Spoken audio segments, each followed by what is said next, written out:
Hello and welcome to FirstService Residential's Board Brief, our series of short, informative videos that you can watch on demand wherever you are, whenever you like. I'm Tony Calici. I'm special counsel to FirstService Residential, and I'm happy to be moderating today's board brief about the upcoming 2024 legislative session. It's amazing how quickly time passes. It seems like we just finished 2023, but off we go again. Bracing for the 2024 session, which starts on January 9th. As you may remember, the 2023 session was very active. New laws passed, including building safety updates to include Senate Bill 154, the Condo Safety Bill, new HOA records and meeting requirements, and legislation in response to a rather high-profile fraud case in Miami-Dade County. The Florida lawmakers have already started setting their priorities. We've gotten hints of things to come, several important issues that impact Florida community associations, and property insurance is certainly at the top of everyone's mind in the community association field. Reforms to the Department of Business and Professional Regulation, lots of things on the table, and we'll try to touch on some of those this morning. With me, I have Travis Moore of Moore Relations. Travis is a longstanding legislative partner of FirstService Residential, and Travis is joining me to delve into these topics. Thanks, Travis, as always, for being with us today. Thank you, Tony. Glad to be here.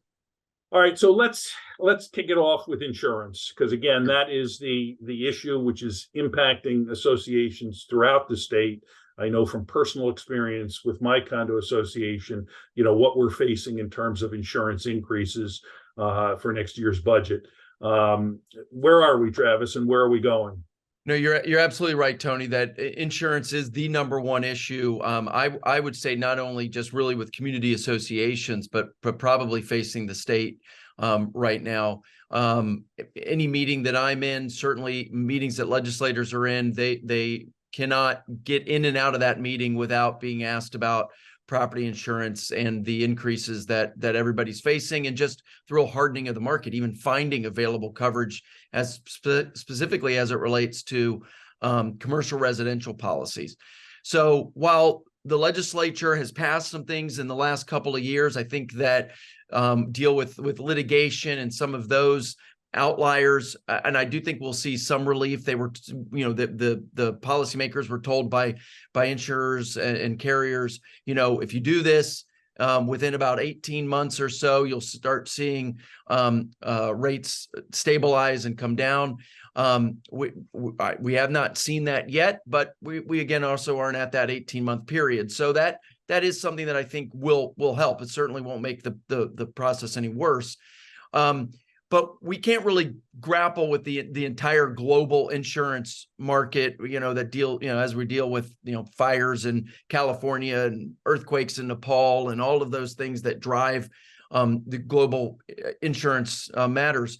So the things that we have been but we don't want to just throw up our hands and say, oh, well, we can't do anything. We're going to wait, see what happens. We're going to get out of this. That's just not an answer for us and not tolerable. So we are looking at things that we can do, especially as it relates to the community association space. So one of the things that we did was during just a special session just last week is deal with the My Safe Florida Home program. It's a very popular program. We want to expand on that. But again, we were just expanding on it and getting it in a good footing and putting more money in it for single family homes. The next phase, and we already started this process, and now it will take off during the regular session in January, and that's adding condo unit owners and also condo associations to be able to access, if they've done the things that are necessary to harden their building. A home is a home, a unit is a home.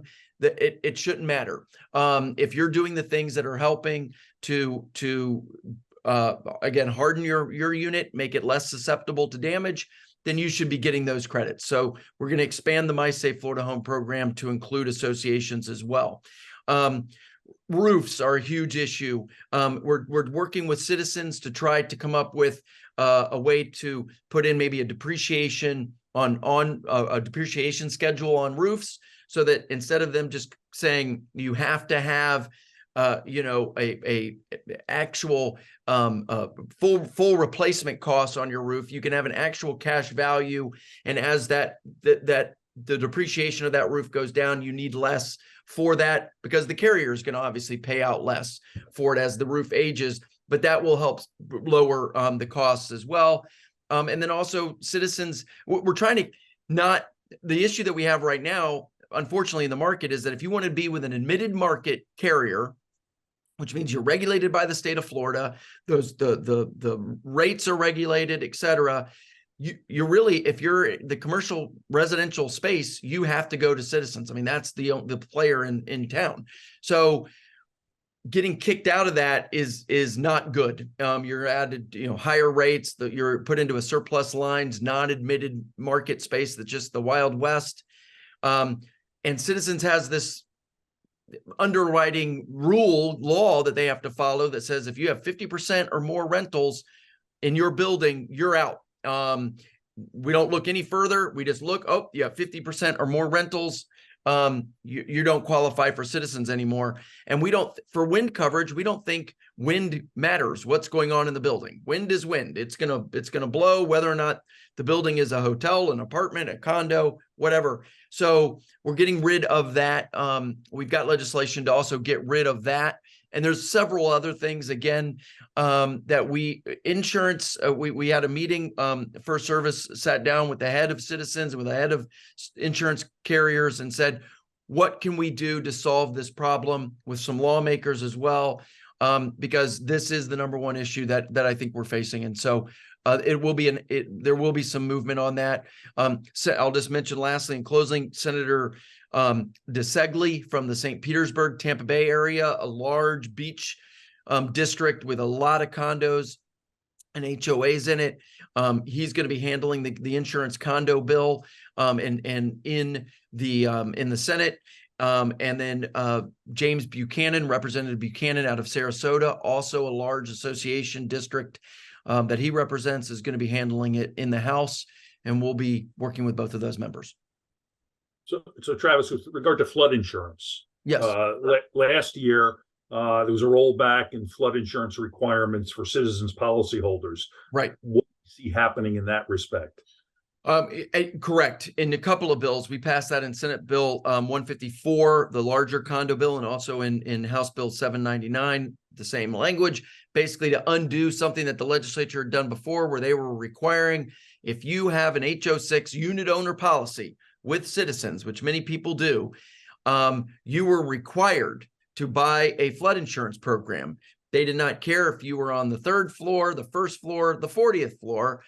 And it just made absolutely no sense, especially if your building is in a flood zone. You already have included in your master policy, you're already paying for a flood policy for the building. So we got rid of that. That requirement is now gone. It was effective immediately upon becoming law last June. So that requirement is not a requirement anymore.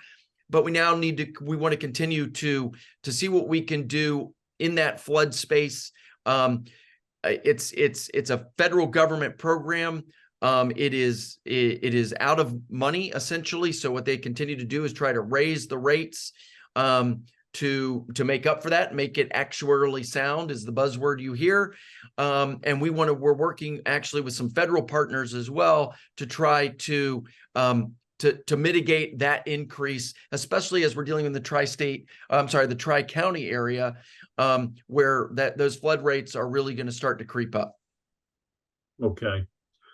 All right. So no magic bullet on the horizon for insurance. It's just obviously going to occupy a lot of people's time, lots of discussion, but realistically, we don't expect any short-term relief. I think there are some things that the legislature can do, and the legislature and the governor, if they have the willpower to do it. And I'll just mention this. I think one of the things that we're pushing for, and that we've said, I think is a fix here, is have Citizens take the wind. We are in not normal market conditions.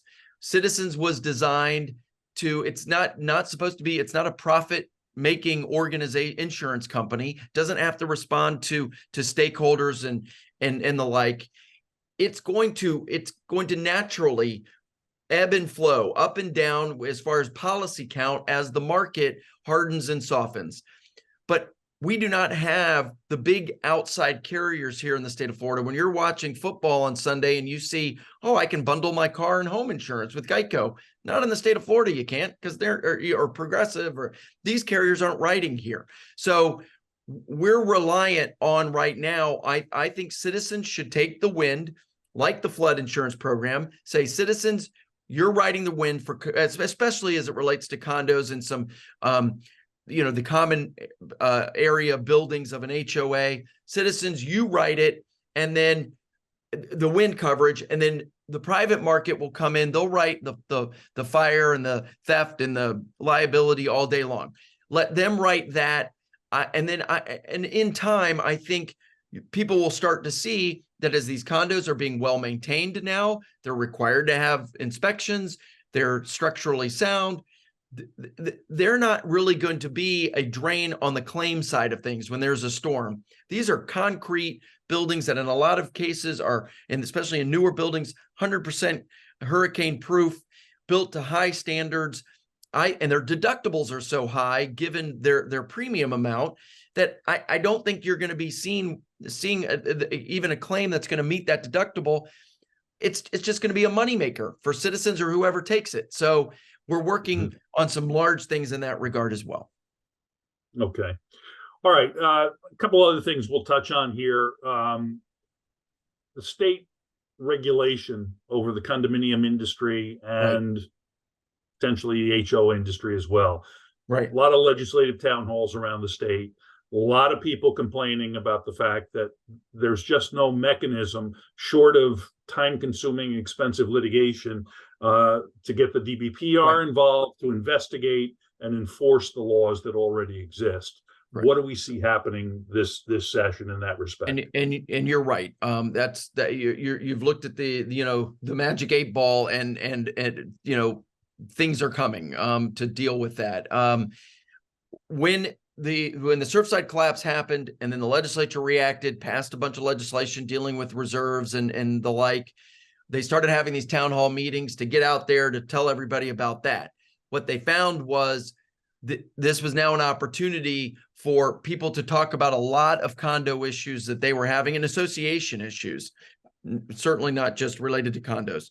And so they started to ask DBPR, and this didn't matter what party they were in, if they were in the House, the Senate, these policymakers started asking DBPR for answers, and they were disappointed, to say the least. They were not answered in the way that they thought that they should be. So they've just said, well, you're clearly not doing the job of, as you said, regulating the laws that are on the books. We need to expand your authority in some regards and in some areas. And we also need to make sure you do have more, either more funding, more resources, all of those things that you need to do your job. The other thing is they're even saying maybe this job is something that you shouldn't even be doing. So there is even talk about moving the division, just that division, over to investigators over to the Attorney General's office and the Department of Legal Affairs, and saying you're now going to be doing these investigations and dealing with these condo issues and association issues. So there will be absolutely again a lot coming on in that regard. We will be very engaged in that from a advocacy standpoint and education standpoint, providing information. And then in the HOA space, again, things dealing with, liens, being able to not being able to put liens on for fines that aren't paid. They're looking at, has there been an abuse in that area? Is criminal penalties for board members, again, relating to some high profile cases where there were some bad actors and some things going on.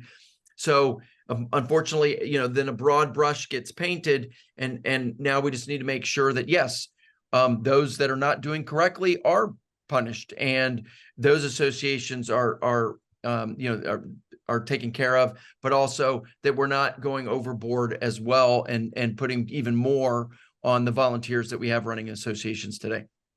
Right, right.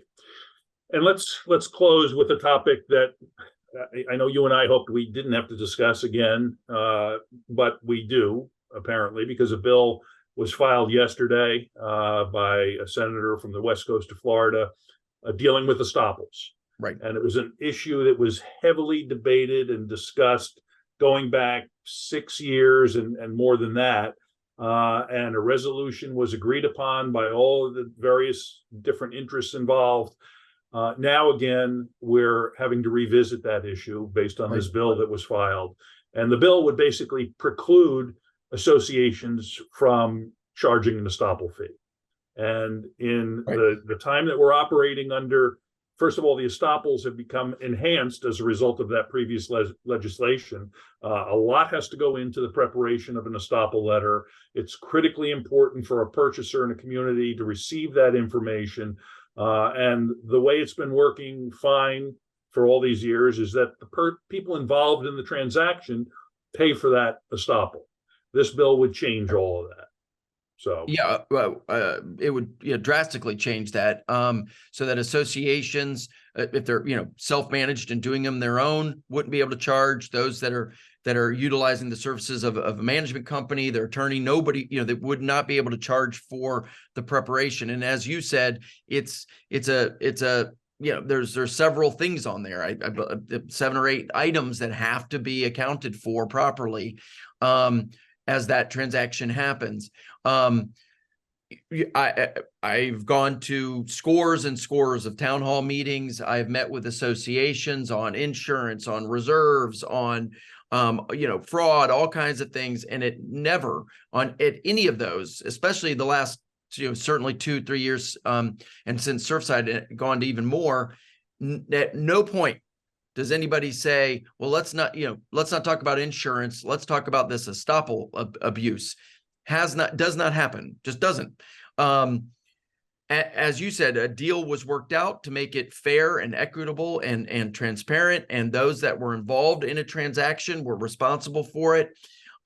This then says, you're still required to do it. It still has to be done. So the work has to be done. It would be like saying you have to have an elevator, but you're now not going to, we're not going to, pay for the elevator or something. I don't even know if that's a good analogy, but you still have to do it and not be able to pay for that service. So the problem then becomes those involved in the sale and the transaction of a unit, the transfer of a unit, aren't the ones that ultimately pay and figure out who's going to be responsible for that. It's going to be the entire community having to pay for Cindy and Joe that are happening to be, selling their unit at an 829. And that just makes no sense. The other thing that doesn't make any sense is the timing of this. Right now, starting December 31st, 2024, so about a year from now, there's going to be, there's these requirements where a lot more money is going to be in the system, a lot more money as it relates to reserves and maintenance and structural integrity items. And there's going to be a lot more financial transactions happening within an association setting. And those have to be properly accounted for and tracked and captured, because otherwise parties, the wrong party buying the unit and selling the unit ends up getting stuck having to pay, or even worse, the association has then lost their money. They have to then chase after it. It will become an absolute mess. So at the very time when there's going to be more financial transactions that require this type of really good accounting and bookkeeping and the like, you're now going to be saying, well, you still have to do some of this, but nobody's going to be really responsible for it, or the whole community. It's just going to be an absolute mess. So that is something, again, as you said, just got filed yesterday in the Senate. Certainly expect that somebody in the House would file it, and that's going to be something that we're all going to have to work on, because it's just, bottom line, will add cost to associations. And I don't know of any association right now that's saying, oh, you know what? We got plenty of money. Let's pay for more things. Well, Travis, lots of work to do in the coming weeks and months. And as always, we appreciate your help in guiding us through the process. And certainly we appreciate your help in participating in these programs that we do for our customers, the board brief. And I encourage people to thank you for joining us today, but I encourage you also to follow along as the session goes on, as we get closer. Travis does an update every week when we start session, giving you an overview of what's going on and where we're headed. So I encourage you to follow us in that respect. And that is it for today. Again, we thank you for being with us. Follow us on LinkedIn and Facebook, and watch for episodes of This Week in the Florida Legislature with Travis coming up when we start session January 9th. Thanks again, Travis, and thank you all for joining us today. Thank you.